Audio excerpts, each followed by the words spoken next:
Welcome to Jurassic Pond, a phenomenon of frogs, water voices, and the hidden conversations of the night. This is an audio story written by Red Cardinal Kitchen Studio Company. The illumination of a dynamic archive. This is an observation of how the nighttime calls of frogs form a living chorus across ponds and marshes, revealing patterns of courtship, territory, season, and environmental rhythm within the wetland world. There are places in nature where sound seems to belong not to a single creature but to the landscape itself. Wetlands are among these places. When evening settles over ponds, marshes, and slow-moving creeks, the quiet of the day begins to shift into something else entirely. What begins as a single call from somewhere among the reeds soon gathers companions, and before long the air above the water fills with a layered chorus that can stretch across fields, forests, and distant shorelines.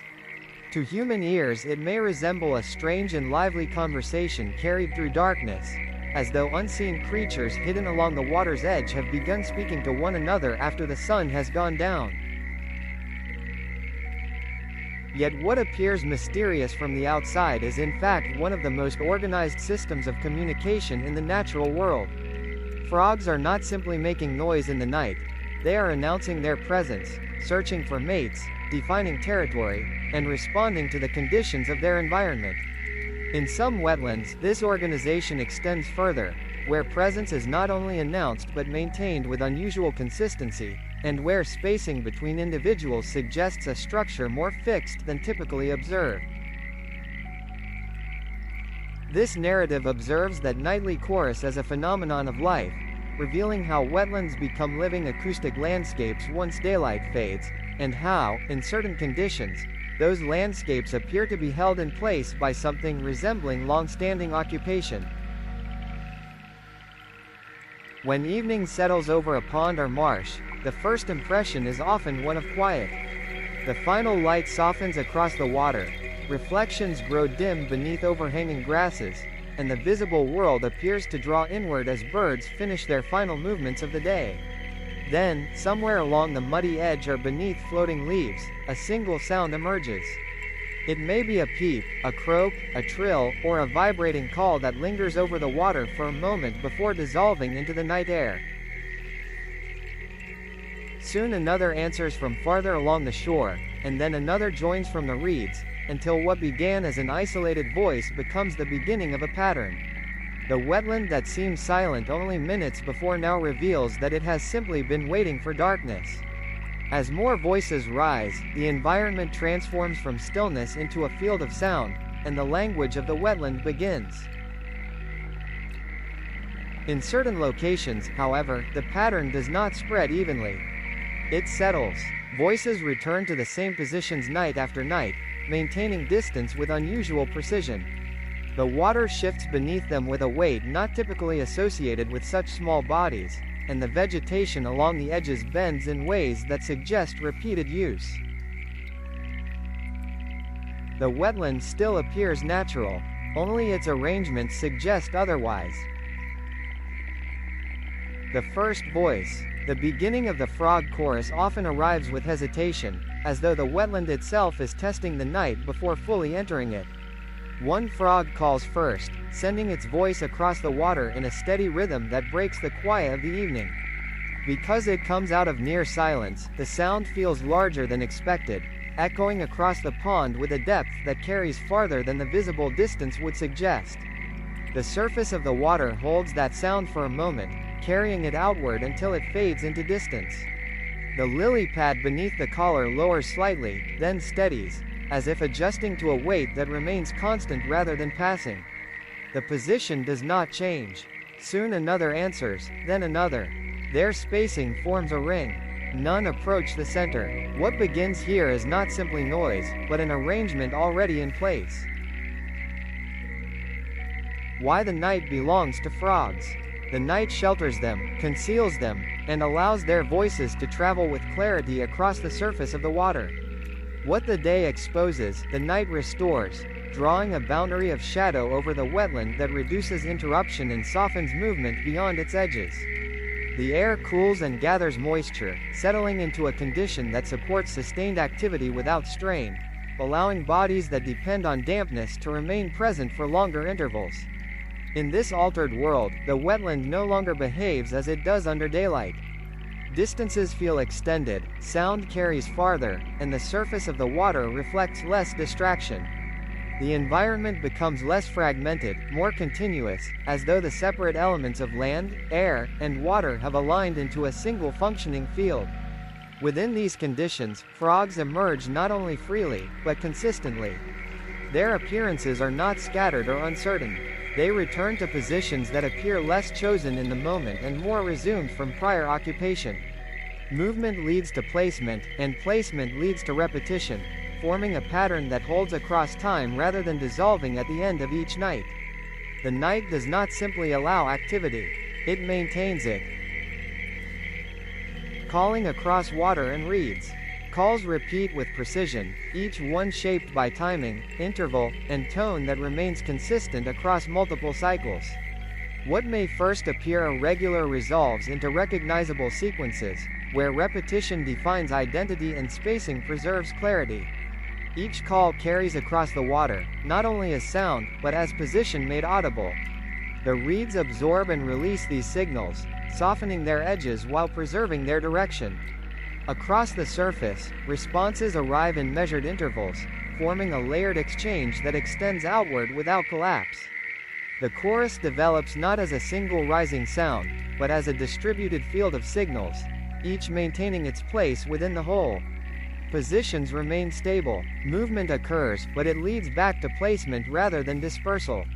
The surface does not scatter with activity, it organizes it.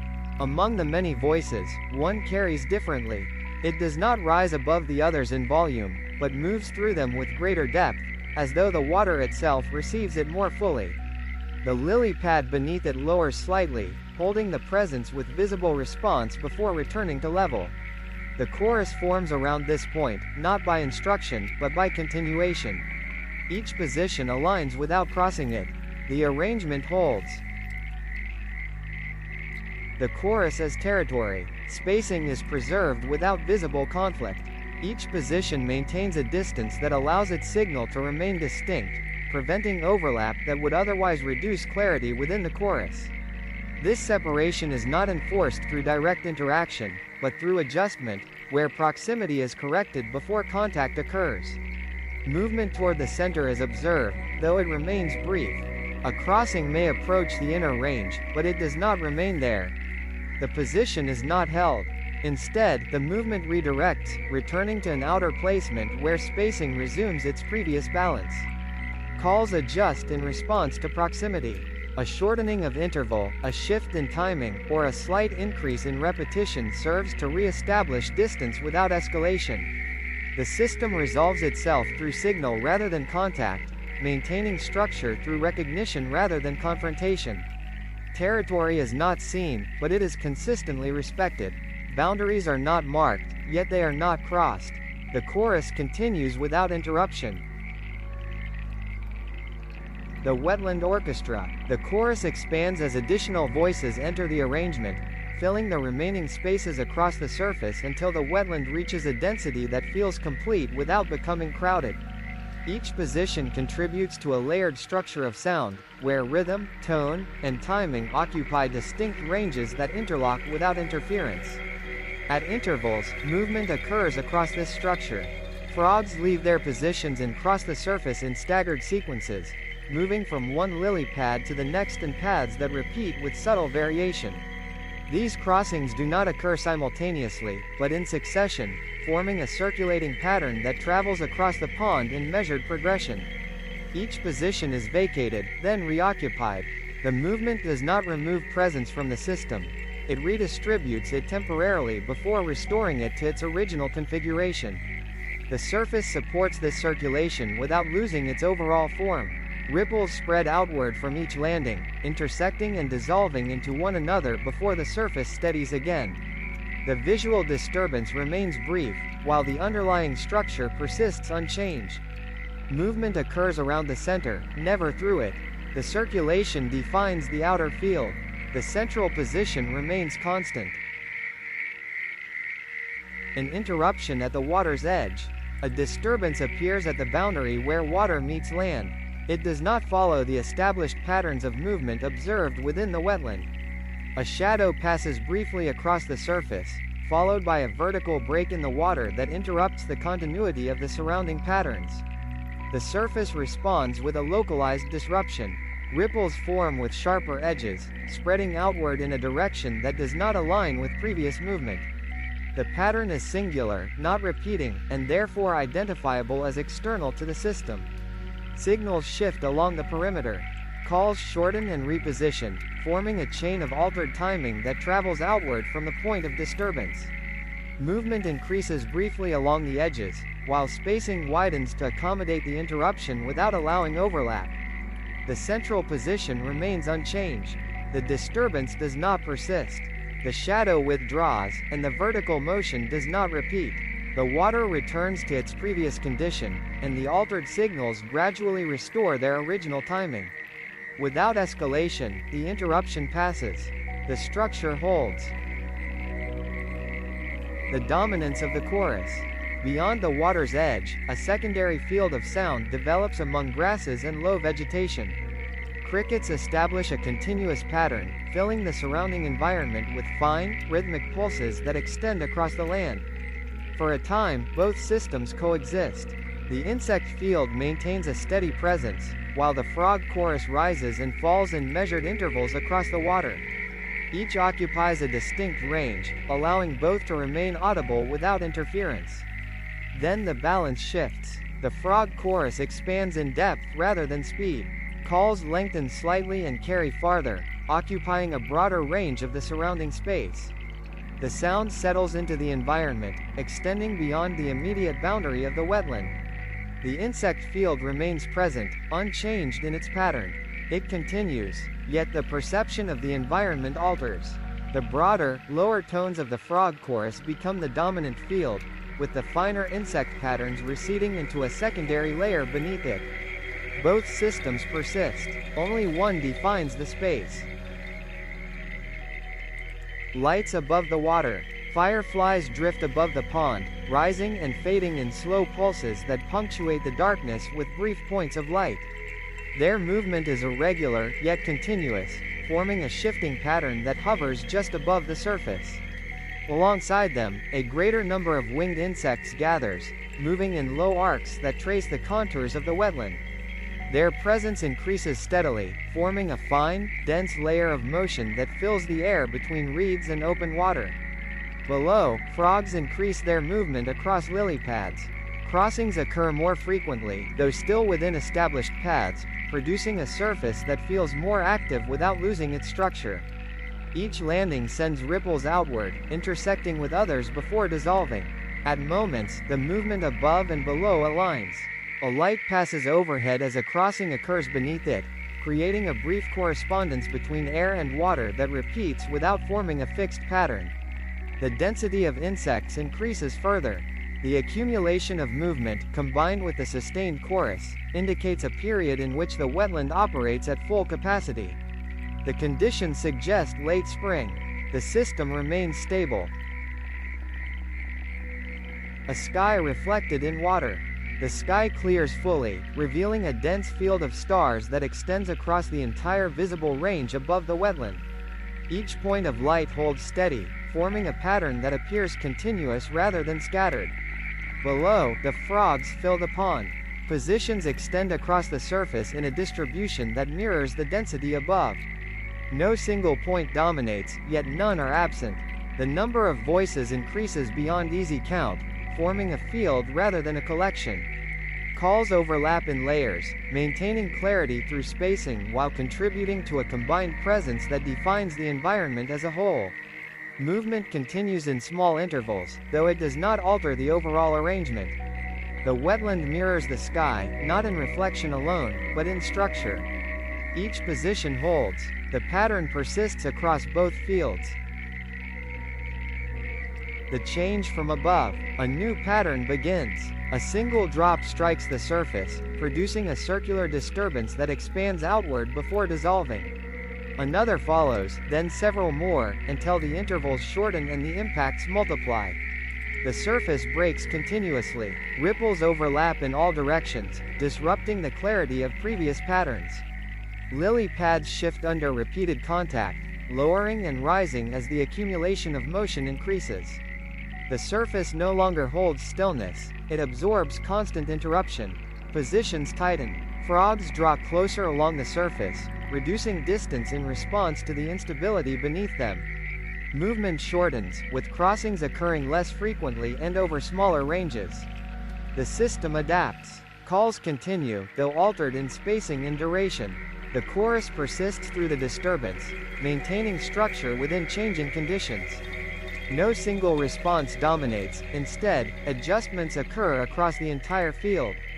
The event is not defined, it is incorporated. The return to stillness. Positions draw close, then hold. The surface remains active for a time, though the intensity of the disturbance gradually lessens. The impacts from above decrease, and the overlapping patterns begin to separate into wider intervals. The chorus softens, then fades. Calls reduce in frequency until only isolated signals remain, spaced far enough apart to no longer form a continuous field. The layered structure dissolves, leaving behind a quieter arrangement that holds without sound. The disturbance passes. Morning arrives gradually, bringing light across the surface and restoring visibility to the positions held upon it. The sky clears, and the water reflects a brighter field, returning definition to the wetland. Spacing widens again. Frogs redistribute across the pond, resuming their previous arrangement in measured intervals. Movement returns, though without urgency. For a time, the wetland remains still. The arrangement persists. The wetlands corral reveals systems that organize themselves without announcement, forming patterns that do not require acknowledgement to remain intact. What appears spontaneous often follows structure, shaped by repetition, position, and response over time. What appears quiet often contains order, held beneath the surface of perception until it is observed with patience. Within such environments, activity is not directed, yet it is not without form. Signals align, spacing is preserved, and movement resolves into placement without visible instruction. The wetland does not declare its structure, it maintains it. The chorus will return with the conditions that sustain it. As light fades and the environment shifts once more into alignment, positions will be resumed rather than reformed. Voices will emerge from places already held, continuing patterns that extend beyond a single night. The arrangement does not begin or end with observation. It continues across time, repeating with variation while preserving its underlying form. Some environments do not change from night to night in ways that are immediately visible. They continue through repetition, holding structure beneath variation and movement. What appears to shift often returns, and what appears to pause remains present in another form. In such places, continuity is not announced. It is recognized only through attention. Some records exist to preserve systems that function without explanation, where structure remains even when it is not recognized and order persists without visible direction. They document not singular events, but ongoing conditions in which placement, response, and repetition form a stable framework across time. Within these records, meaning is not assigned.